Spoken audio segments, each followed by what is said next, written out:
पढ़ने वाले हैं निर्जलीकरण अभिक्रिया, डिहाइड्रेशन रिएक्शन। एक्चुअली इस अभिक्रिया में क्या होता है, जल के जो अणु जो होते हैं वो अभिकारक में से ना निकल जाते हैं। बात समझ में आ गया? निर्जलीकरण मतलब ये होता है कि जल के अणु को निकालना। तो हम लोग रासायनिक अभिक्रिया पढ़ रहे हैं, तो रासायनिक अभिक्रिया में भाग कौन लेता है? अभिकारक। तो अभिकारक के अणुओं में से ना वो जो जल के अणु बेटा क्या होंगे, निकल जाएंगे। उसी को क्या कहेंगे? निर्जलीकरण अभिक्रिया, चाहे डिहाइड्रेटिंग रिएक्शन मतलब बोलेंगे। इसका एग्जाम्पल अगर देखा जाए,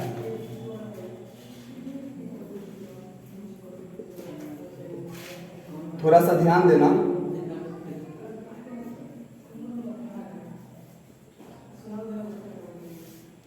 ये मान लेते हैं कि एथिल अल्कोहल है और इसको सांद्र सल्फ्यूरिक अम्ल की उपस्थिति में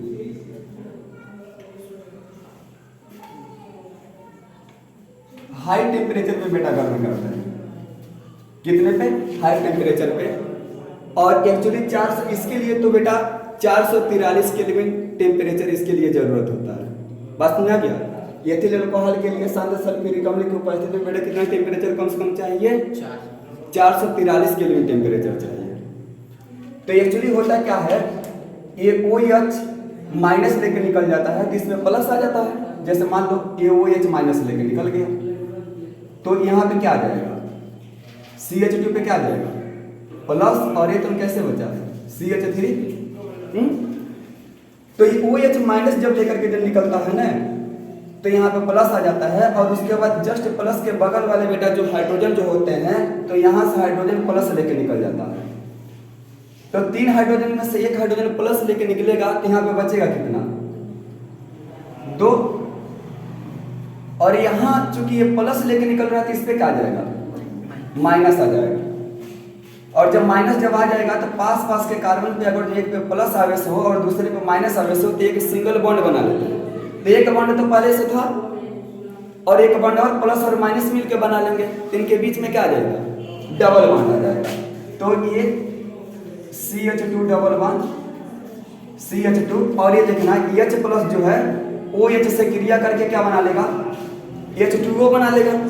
तो जल के अणु बाहर निकल गए कि नहीं निकल गए? यानी इस एल्कोहल का निर्जलीकरण हुआ कि नहीं हुआ? क्योंकि इस एल्कोहल में से ना बेटा क्या चीज निकल गए? जल के अणु निकल गए और बचा क्या? एल्कीन बना। क्या? एल्कीन बना। तो एल्कोहल में से ना जल के अणु जब निकल जा रहे हैं तो क्या बन रहा है? एल्कीन बन रहा है। ये बात समझा गया? इसका तो नाम एथीन है, लेकिन एक प्रकार के एल्कीन न बन रहा है। तो न हो तो निर्जलीकरण अभिक्रिया का परिभाषा लिख लो। लिखना, जब किसी अल्कोहल को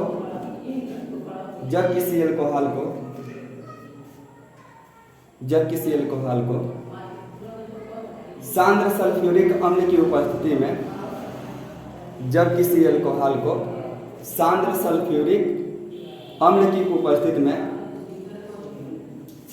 उपस्थिति में उच्च ताप पर गर्म करते हैं तो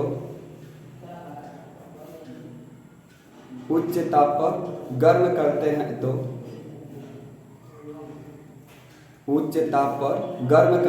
तो एल्कोहलों में से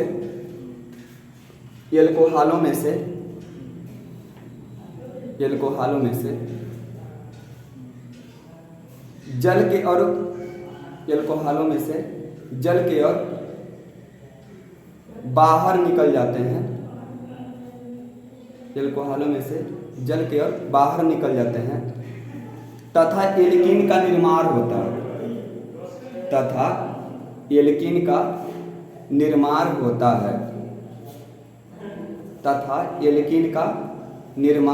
होता है। लिख लिए? एक पॉइंट और लिख लो बेटा, कोई ना कोई तो ऐसा साधन चाहिए जो कि जो जल के अणु को एल्कोहल में से निकाले।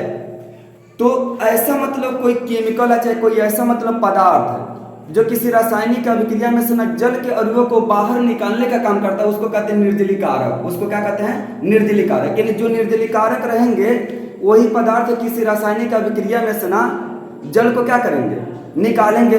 तो यह इस रिएक्शन में अगर जो बात किया जाए तो जो शांत सल्फ्यूरिक अम्ल यानी मोस्टली जो सल्फ्यूरिक अम्ल जो है वो निर्जलीकारक होता है। निर्जलीकारक का मतलब जल के अणुओं को बाहर निकालने वाला।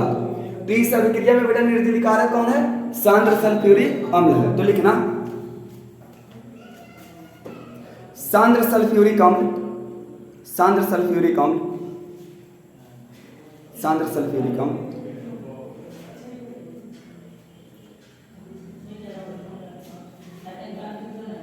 एल्कोहलों के लिए, सांद्र सल्फ्यूरिक अम्ल एल्कोहलों के लिए निर्जलीकारक का कार्य करता है। सांद्र सल्फ्यूरिक अम्ल एल्कोहलों के लिए निर्जलीकारक का कार्य करता है, अर्थात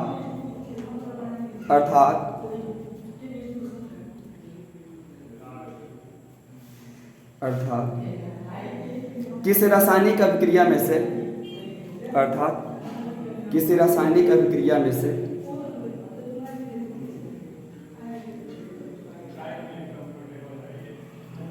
किसी रासायनिक अभिक्रिया में से जल के अणुओं को बाहर निकालता है,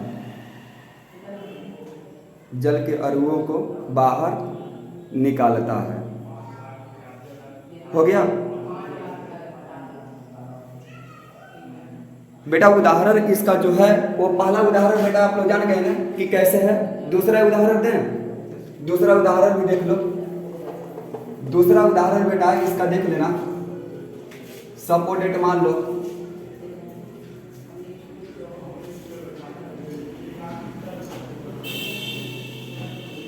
और सेम बेटा रहेगा, सांद्र को बेटा कंसंट्रेशन भी बोलते हैं, तो दोनों शब्दों में आप लोग लिख लीजिए। और यहाँ पर हाई टेम्परेचर बेटा रहना चाहिए, तो हाई टेम्परेचर बेटा ये हाई टेम्परेचर यहाँ पे लिख लो, हाई ये टेम्परेचर समझ लेना। और इसके लिए बेटा जो टेम्परेचर है कितना है, 443 केल्विन टेम्परेचर। इसके लिए जो टेम्परेचर है बेटा कितना है, 443 केल्विन टेम्परेचर। ये थी एल्कोहल के। अब देखो मैंने क्या बताया था, मैंने ये बताया था कि OH किससे लेकर के निकलेगा, OH माइनस लेके निकलेगा। तो OH किससे कनेक्शन है, CH2 से। तो इस CH2 पे क्या आ जाएगा, प्लस आ जाएगा। और बाकी सब वैसे पहले उतार लेना, बाकी सब वैसे मैंने क्या किया, बाकी सब मैंने ऐसे उतार दिया। अब इसके जस्ट बगल वाला बेटा कार्बन कौन है, ये है। इसके पास से क्या निकलेगा, हाइड्रोजन निकलेगा प्लस लेके। तो यहां से हाइड्रोजन जब प्लस लेके जब निकला तो यहां पे कितना बचा, एक बचा। तो ये प्लस लेके जब निकल रहा है तो यहाँ पे क्या आ जाएगा, माइनस। और ये पास के कार्बन पे चूंकि एक पे प्लस आवेश है, दूसरे पे क्या है, माइनस आवेश है, तो क्या बना लेगा, एक बंद बना लेगा ना, एक बंद बना लेगा। और ये H प्लस तो है, एक OH से क्रिया करके क्या बनाएगा, जल बना लेगा। तो ये देखना इसके बीच में डबल बंड आ जाएगा कि नहीं आ जाएगा, आ जाएगा। अब मैं लिख रहा हूं,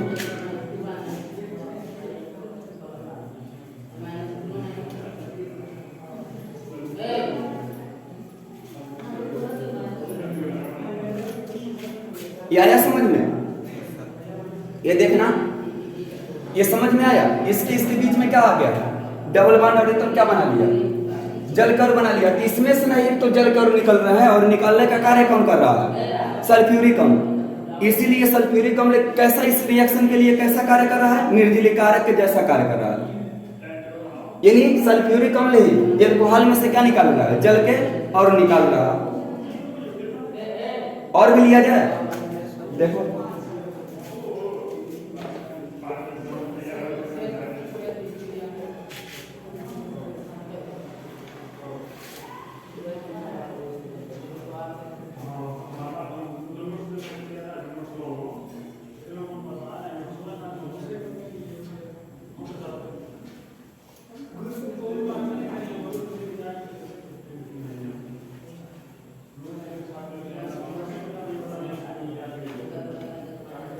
इसमें बेटा ध्यान देना, OH तो यहां से निकल जाएगा ना, OH माइनस लेके यहां से निकलेगा। तो OH किससे कनेक्शन है, CH से। तो H जब यहाँ से माइनस लेके निकलेगा तो यहाँ पे प्लस आएगा। बात समझ में आ गया ना? तो हम ऐसे लिख दे रहे हैं OH सपोर्टेड, मान लो मैंने यहाँ से निकाल दिया ऐसा।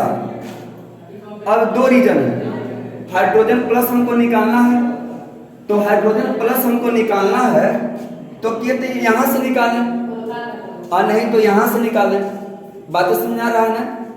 तो यहाँ से निकालना सबसे जरूरी है। यहाँ से निकालेंगे तो माइनर प्रोडक्ट बनेगा, यहाँ से हाइड्रोजन प्लस निकालेंगे तो इसके बीच में डबल बॉन्ड आएगा। तो ये जैसे कि ना मेजर प्रोडक्ट नहीं होता, माइनर प्रोडक्ट होता है। और यहाँ से जब हाइड्रोजन निकालेंगे तो जो प्रोडक्ट बनेगा वो क्या बनेगा, ज्यादा मात्रा में बनेगा, यानी मेजर प्रोडक्ट होगा। तो यहाँ से बेटा निकाल रहे हैं, तो यहाँ से H प्लस जब निकालेंगे तो एक हाइड्रोजन तो बचेगा, केवल दो हाइड्रोजन था, तो यहाँ प्लस जब निकला तो यहाँ पे क्या आ जाएगा, माइनस आ जाएगा। और इसके बीच में क्या आ जाएगा, डबल बॉन्ड, और ये कण क्या कर लेगा, जल बना लेगा। तो ये क्या हो जाएगा, CH3 CH double bond CH3 और क्या हो गया, H2O हो गया। क्या समझ में आया? तो उदाहरण बेटा ये निर्जलीकरण अभिक्रिया का उदाहरण आप लोग नोट कर लीजिए।